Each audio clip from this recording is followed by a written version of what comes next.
In this lesson, we learn about Corona Light material. We could have probably covered it in the material section of the course, but I've decided it makes more sense to cover it in the lighting section. We have used Corona Light material previously in the first lesson of this section and also in the image-based lighting lesson. Corona Light material basically converts any geometry into a light source. Corona Light itself has some basic shapes: sphere, rectangle, circle, and so on. What if you wanted a more complex geometry to be your light source? That's where you use Corona Light material. For this scene, we have this backdrop and this artificial plant, and we want to convert these small geometries on the branches into light sources. So let's create a new Corona Light material and assign it to the geometry. If we open up the light material itself, we have a few options, but the most important ones are intensity and color. So if we just run the interactive rendering, this is what we get. We have successfully converted those geometries into light sources, but the intensity is too low. So let's increase the intensity to 100. 200 or probably 250. You can change the emitted color to whatever color you want.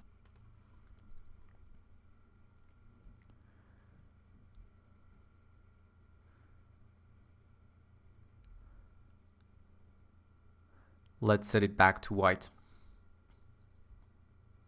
In the light emission section, we have this parameter called emit light. If enabled, not only we get a self-illuminated object, but also an actual light source that emits light. But if disabled, the geometries will only be self-illuminated and not an actual light source.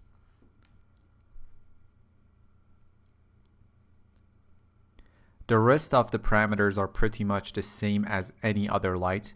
We also have this very useful include-exclude list to control what geometry the light material affects.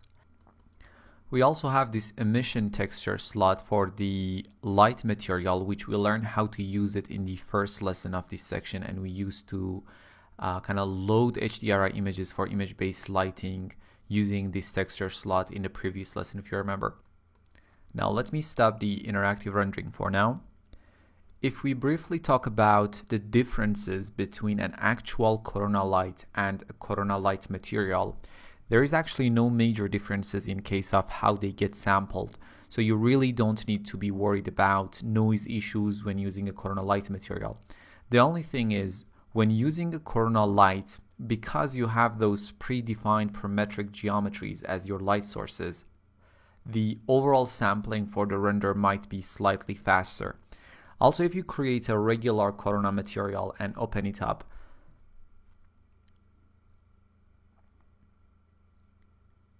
there is this self-illumination section. So let's actually assign this material to the geometry and disable diffuse contribution and enable self-illumination. And run the interactive rendering.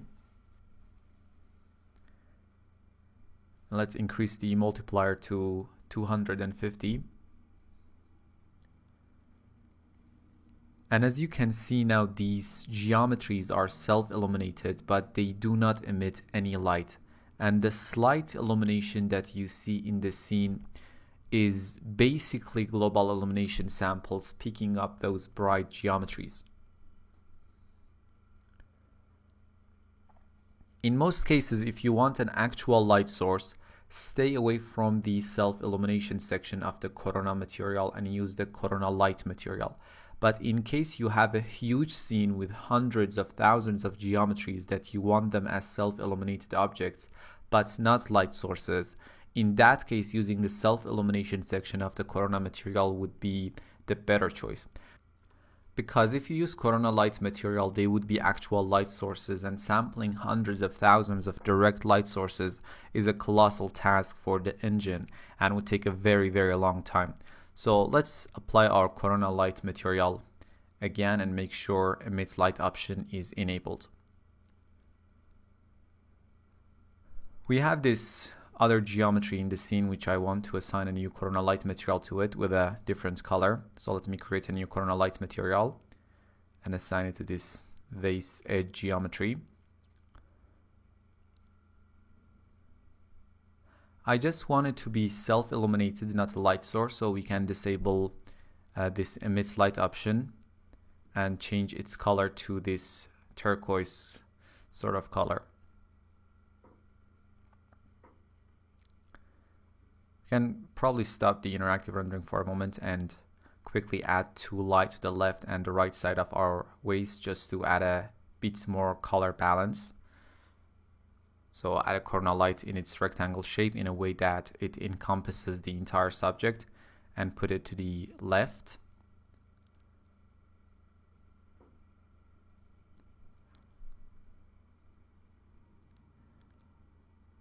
Set its intensity to 12 and its color to 5000 Kelvin degrees, so it would be a warmer light source in its tonality.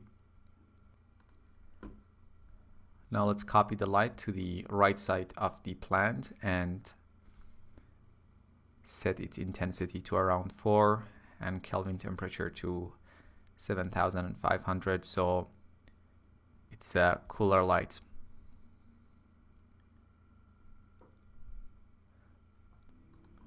Now let's wait for something like 2 minutes and see what we get.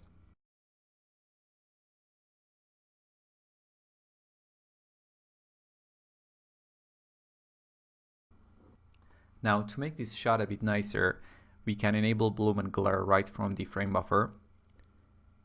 Set the bloom intensity to something like 0.3, 0.4 and glare intensity to 0.04. And there you go. So in this lesson, we learned about corona light material and its differences with corona light and self-illumination section of the corona material. See you in the next lesson.